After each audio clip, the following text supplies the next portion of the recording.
Thank you, Mr. Senate President. Thank you, distinguished Majority Floor Leader. I rise to make a brief manifestation in response to the events of recent days. Ginoong Pangulo, meron po tayong kasabihan sa wikang Pilipino. Kapag nagturo ka ng daliri sa iba, may tatlong daliri na nakaturo palagi pabalik sa iyo. Sa mga nakaraang linggo, malinaw na nililihis ang galit ng taong bayan tungkol sa mga ghost at substandard flood control projects mula sa mga totoong may kasalanan patungo sa Senado at sa ilang mga miyembro nito. Tila pilit na ginagawang panakipbutas, ika nga at fall guy, at diversyon ang mga senador palayo sa Kamara at sa mga tunay na may sala. Klarong-klaro po ang script nito. Ipitin ang tatlong dating DPWH officials, pakantahin sa kanila, mema banggit lang na senador, habang pinagtatakpan ang mga congressman na tunay nakasabwat nila sa mga lugar na ginagalawan nila. Simple ang patunay dito. Kapanipaniwala ba na wala silang kinausap na kahit isang congressman nakaupo na totoong may hawak ng mga distrito sa lugar na ginalawan nila sa hinaba-haba ng testimonya nila dito o sa Kamara? Banggit sila ng banggit, name drop sila ng name drop ng pangalan ng senador. Mas kinaklaro naman kung inyong papakinggan na wala silang masabing direktang nakausap o binigyan ng anuman. Lahat ito para lamang ipako ang mga senador sa media at sa publiko at ilayo ang atensyon sa Kamara at mga congressman. Bakit nga ba? Dahil tila mas malaking isda, ika nga, mas mataas, mas kilala ang mga senador kumpara sa congressman? Umaasa sila na maiibsan ang galit ng tao sa kanila sa kanilang mga anomalya ukol sa flood control at tuluyan na silang makakatakas mula sa anumang pananagutan. Isang tao lamang, Ginoong Pangulo, ang nasa likod ng script at sarswelang ito. Siya ang dahilan ng kaguluhan, pagkakaaway-away, pagkakawatak-watak na ngayon yumayanig sa ating bayan, maprotektahan lamang ang sarili niya. Ang pangalan niya ay matagal nang bulong-bulungan sa bawat sulok ng bansa, pero ngayon, unti-unti nang sinisigaw ng taong bayan.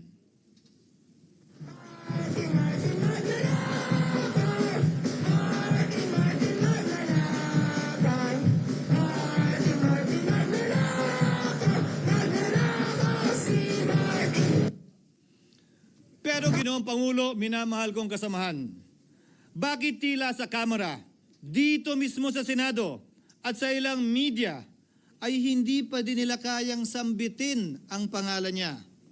Pues sasabihin ko, Martin Romualdez. Minsan ang binanggit ng mga diskaya ito mismo dito sa Senado ang kanyang pangalan, pero agad itong pinabawi nung humarap sila sa Kamara. Binanggit ni Master Sergeant Gutesa ang kanyang pangalan, pero ultimo notaryo, natunto nila at pinabawi nila ang pagnotaryo. Buti na lang, huli na't nasabi na niya ang pangalan ni Martin Romualdez na pinanumpaan dito mismo sa ating Blue Ribbon Committee. Hindi ba't si Ginoong Gutesa hindi ba't si Sergeant Gutesa lamang ang bukod tanging testigo na walang kinalaman, hindi sangkot sa flood control issue, walang hininging immunity, deal o proteksyon kapalit ng kanyang pagtestigo? Siya ang kauna-unahang nagtestigo na personal na naghatid ng pera sa bahay mismo ni Martin Romualdez. Ang salaysay niya, Ginoong Pangulo, ay kumpirmasyon ng matagal nang isinisiwalat ni Congressman Chanco at Mayor Magalong kung sino ang ulo sa paglilimas sa kaban ng bayan na ating naririnig na rin. 13,803,693 with Congressman Saldico as proponent. For the record, ang binabanggit po nating Representative Elizalde siya po yung chairman ng House Appropriations Committee. Wala kaduda-duda yan. Ito nga, hirap na hirap silang banggitin pa yung isa sa mga mastermind nila dyan, si Saldico. Hirap na hirap pa silang banggitin. May isa pang mas mataas sa kanya? Hindi naman gagalaw yun kung walang... Siyempre, hindi naman gagalaw yun kung walang pahintulot yung mas mataas sa kanya. Just the House Speaker. 330. Ginoong Pangulo, pahintulutan niyo po ako magkwento ng konti upang patotohanan ang mga salitang ito. Taong 2023 nung tinalaga si Ginoong Kiko Laurel bilang kalihim ng kagawaran ng agrikultura. Bilang suporta sa kanyang mandato, tinanong ko noon ang isang simpleng katanungan sa budget process natin. Bakit mas malaki ang pondo ng flood control kesa sa agrikultura? Why is it that the budget for flood control is bigger than the budget of the Department of Agriculture or the agriculture sector as a whole? The fifth biggest allocation, not even a department, is flood control. And allocating a measly 31 billion for irrigation, for rice. Why? Pagkatapos po noon, tinulungan ko siyang bawasan ang flood control budget at idagdag sa 2024 budget ng Department of Agriculture. Aniya, tumawag daw sa kanya si Congressman Zaldico dahil pinapatanong daw ni Speaker Romualdez, bakit binawasan ang pondo ng flood control? Ngunit wala nang nagawa si Congressman ko dahil sinabi niyang pasayan ng Pangulo. Nung termino ko rin po bilang Pangulo ng Senado, maraming beses po akong tinanong ni Pangulong Bongbong Marcos tungkol sa panukalang budget para sa 2025. Sinabi ko po sa kanya ang buo at tapat na katotohanan para malaman po niya ang tunay na larawan at sitwasyon ng pambansang budget para sa taong yon. Ito marahil, Ginoong Pangulo, minamahal kong kasamahan, ang isa sa mga dahilan kung bakit pinag-utos ng Pangulo ang pag-veto at pag-for late release sa FLR at pag-hold ng malaking bahagi ng budget nila. Marahil, isa rin ito sa mga dahilan kung bakit ninais ng Pangulo na matanggal si Congressman Zaldico bilang chairman ng House Committee on Appropriations dahil sa mga inilahad ko at marahil na-discover din ng Pangulo kaugnay sa 2025 budget. Hindi malayo, Ginoong Pangulo, na naganap din ang mga ito noong 2023, 2024 at mga nauna pang budget kung saan napakaraming ghost at substandard projects ayon kay Secretary Vince Dizon at ayon mismo sa talumpati ng ating kasamahan na si Senator Ping Lacson. Ngunit marahil ay walang naglakas loob na sabihin ang katotohanan kay Pangulong Marcos o magsumbong sa kanya kaugnay sa ilang mga bagay na ito bago ako. Nais ko din pong kumpirmahin ang sinabi ni Congressman Toby Chanco na ang pag-file ng impeachment complaint laban kay Vice President Sara Duterte ginamit na paraan ni Speaker Romualdez para mag-release ng pondo nila na naka-FLR or for late release bago mag-eleksyon. Maski na alam po niya na hindi po ito kayang talakayin ng Senado hanggang sa Hunyo pa mula nung simula. Ulitin ko, ginamit ni Martin Romualdez ang FLR at ang pangalan ng Pangulong Marcos upang itulak ang kanilang unconstitutional na impeachment complaint. Sabi nila, pumirma kayo dahil kung hindi lalabas ang pondo nyo na naka-FLR bago mag-eleksyon. Subalit, Ginoong Pangulo, hindi ito umubra. Hindi ito umubra dahil tinanggihan ito ni PBBM. Sinabi niyang walang ganyang uri ng usapan at sinabi niyang hindi niya gagawin yon. Kaya't hanggang ngayon, nananatili pa rin for late release ang mga questionableng pondo nila.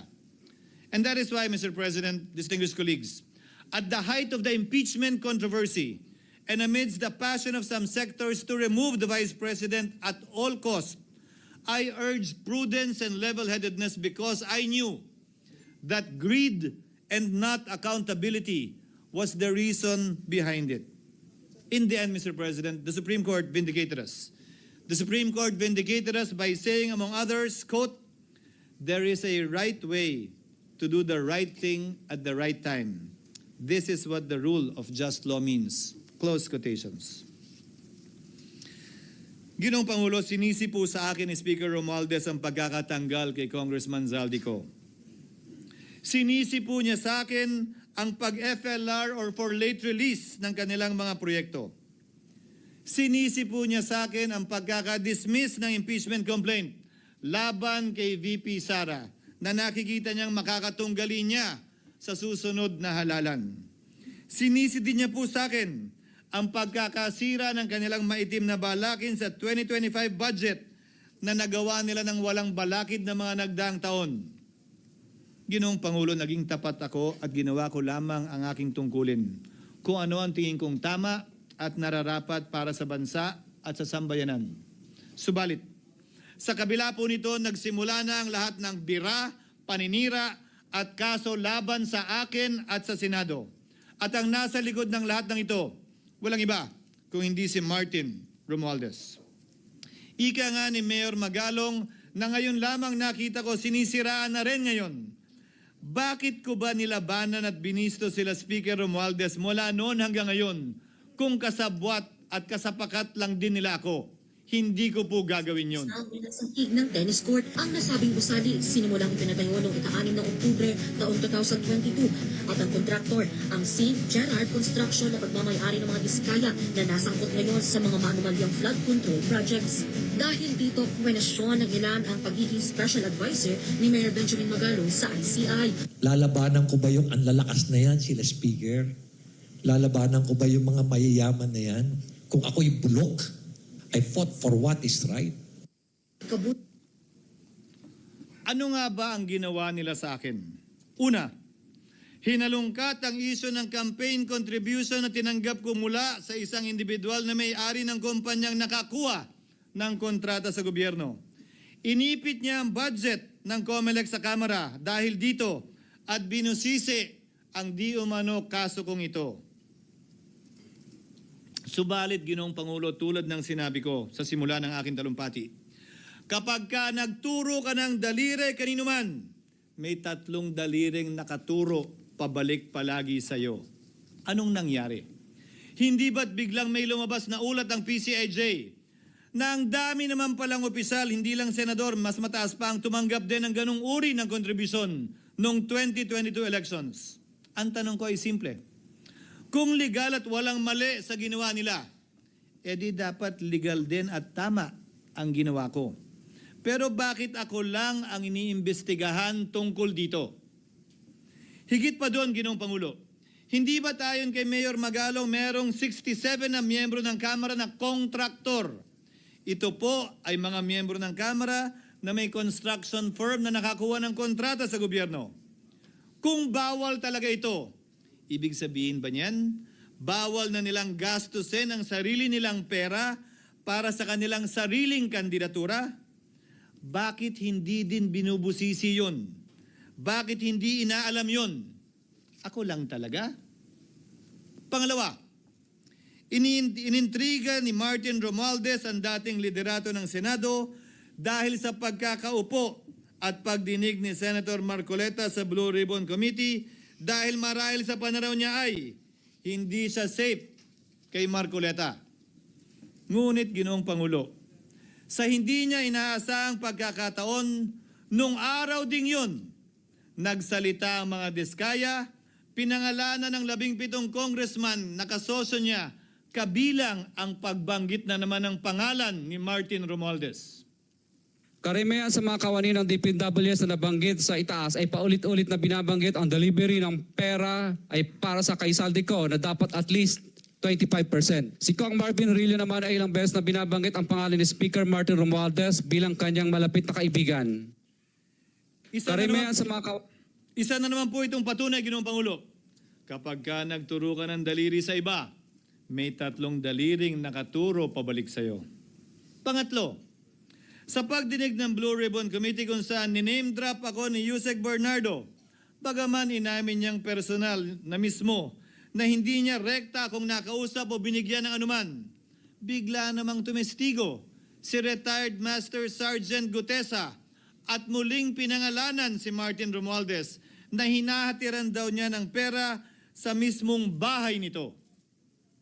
Ang bawat malita ay may lamang humigit kumulang 48 million pesos. Kalimitang dinadala sa bahay ni Congressman Saldico, ibababa lamang namin ay 35 maleta para i-deliver sa bahay ni House Speaker Martin Romualdez. Gamit ang script niya sa pagturo sa akin, ayan na naman.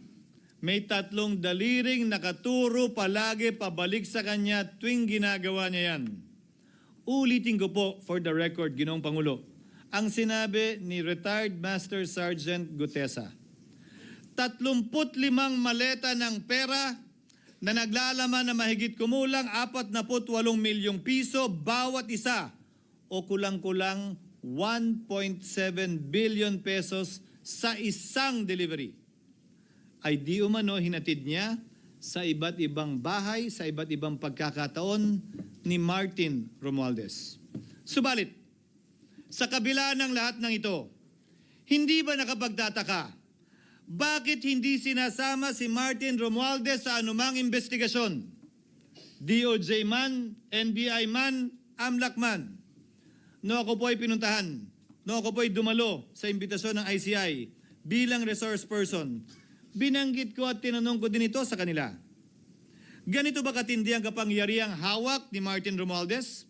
Na bagaman hindi siya speaker, tila the name that cannot be mentioned pa din siya at nagagawa pa din niya ang nais niya kaugnay sa isang mapamiling hustisya o selective justice. Halimbawa, bakit ang daming kondisyon bago ipasok ang mga diskaya na nagpangalan sa maraming congressman sa witness protection? Pero pag si Alcantara, Hernandez at Bernardo, walang ganong kaparehong kondisyon. Bakit hiniling agad ang freeze order di umano para sa asset ng mga name drop na senador? Pero maliban kay Congressman Zaldico na mukhang nilalaglag na nila, ni isang congressman walang request para sa freeze order. Pagdating naman kay Martin Romualdez na dineliveran ng bilyong piso sa bahay mismo niya, ang sabi ay, quote, "We will work on it lang."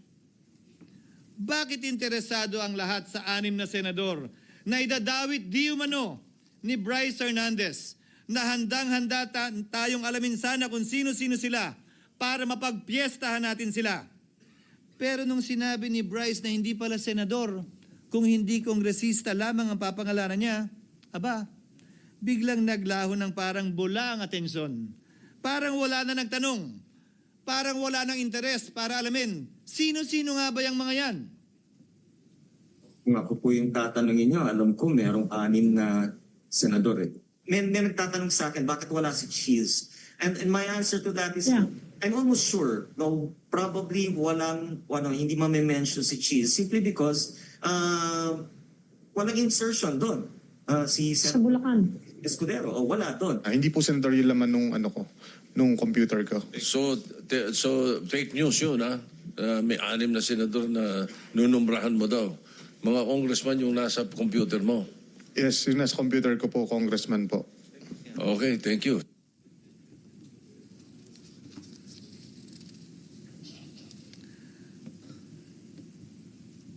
Nagkataon lang ba, Ginoong Pangulo, na ang mga nakaupong senador na dinidiinan sa ngayon ay ang dating Pangulo, dating pro tem, dating punong mayoriya ng Senado, na lahat nagkataon din lang ba na bumoto kontra sa depektibong impeachment ni Vice President Duterte o talagang tinumbok lang kami? In other words, Mr. President, are we truly for transparency and accountability, or are we merely offering a politically convenient sacrificial lamb in an attempt to appease the rage of the people? What is painful, Mr. President, is that along the way, reputations have been disparaged and tarnished. Innocent persons have been implicated, and the Senate is slowly but surely being destroyed. Nagkataon lang po ba na ang lahat ng ito O ito'y sumusunod sa isang script, direksyon at basbas ni Martin Romualdez? Sa kanyang script na naglalayong ilihis ang galit ng bayan mula sa kanya at sa mga kasabwat niya at ituro ito sa Senado at mga senador. Ginoong Pangulo, ang script at sarswelang ito ay di uubra dahil napakalayo po nito sa katotohanan. Napakasama sa panlasa at tinitiyak ko sa inyo, hindi po ito matatanggap at lulunukin ng sambayanang Pilipino. I've been in public service for 27 years. I've never been accused nor charged with corruption. This is the sterling record which they are trying to tear down, and I tell you, they will not succeed. I will defend myself, Mr. President, against these malicious and false allegations. In fact, I have already filed and will be filing necessary and appropriate charges against my accusers and prove them wrong. And with the help of the Almighty, I will be vindicated and declared innocent, I am sure. Kaya ko po ipagtanggol ang sarili ko, Ginoong Pangulo.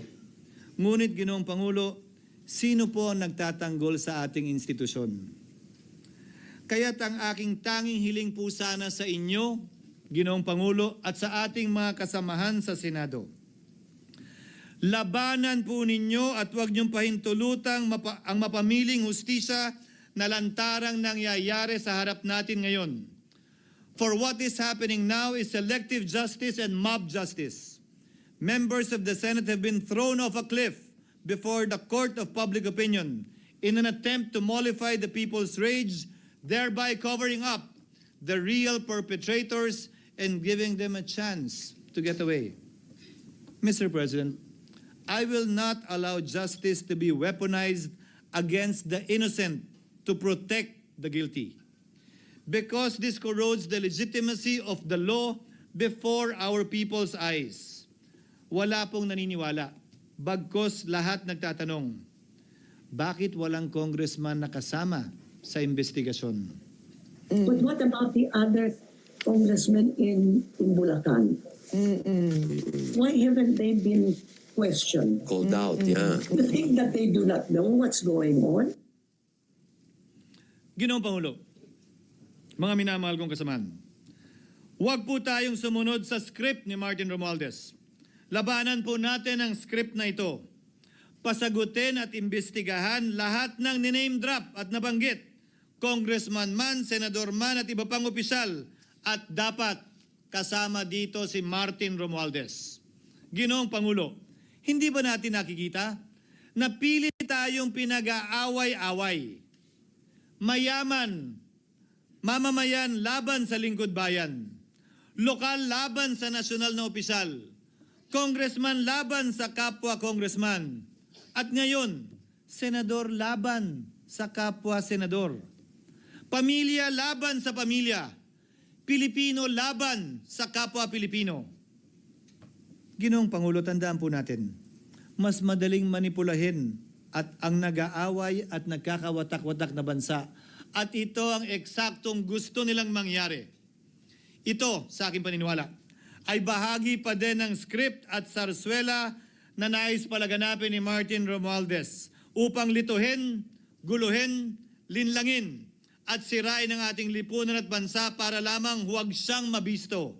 Sana ay huwag nating payagang mangyari ito. Ginoong Pangulo, tulad ng sinabi ko sa simula ng aking talumpati, sa kada mapang-akusa at mapanghusgang daliri na ituturo ninyo sa inyong kapwa, lalo na kung walang basihan, merong 3 daliring palaging nakaturo sa iyo pabalik. Sana po, maging mapanuri tayo. Huwag dali-daling magturo at maghusga dahil lamang sa napakinggan. Huwag tayong sumabay, kumampi, at magpadala sa script at sarswela ni Martin Romualdez. Kung kayo ay kakampi ni Martin Romualdez, pues sumunod kayo sa gusto nila. Una, maniwala kayo sa mga sinasabi ng testigo niya na nagtuturo lamang sa mga senador. Pangalawa, ibuhos niyo ang galit niyo sa Senado at ng mga senador at palayo kay Martin at sa mga congressman. Pangatlo, pagdudahan at sirain niyo si Sergeant Gutesa na bukod tanging hindi nakinabang at walang bahid at hiningi anumang kapalit sa pagsabi ng katotohanan. Pangapat, huwag niyong payagang mabanggit man lang ang pangalan ni Martin Romualdez. Panglima, huwag niyong payagang ipatawag si Martin Romualdez sa anumang investigasyon. Pang-anim, huwag niyong payagang imbestigahan si Martin Romualdez at mga kasamahan niya saan mang lugar. Ako, Ginoong Pangulo, hindi ako kakampi ni Martin Romualdez. Kaya lalabanan ko siya at lahat ng panglilinlang niya. Una, papatunayan kong hindi totoo ang mga panggigipit at paninira ng mga testigo niya laban sa akin at mga senador. Pangalawa, tututulan ko ang paglilihis at diversyon na ginagawa niya palayo sa kanya at sa Kamara.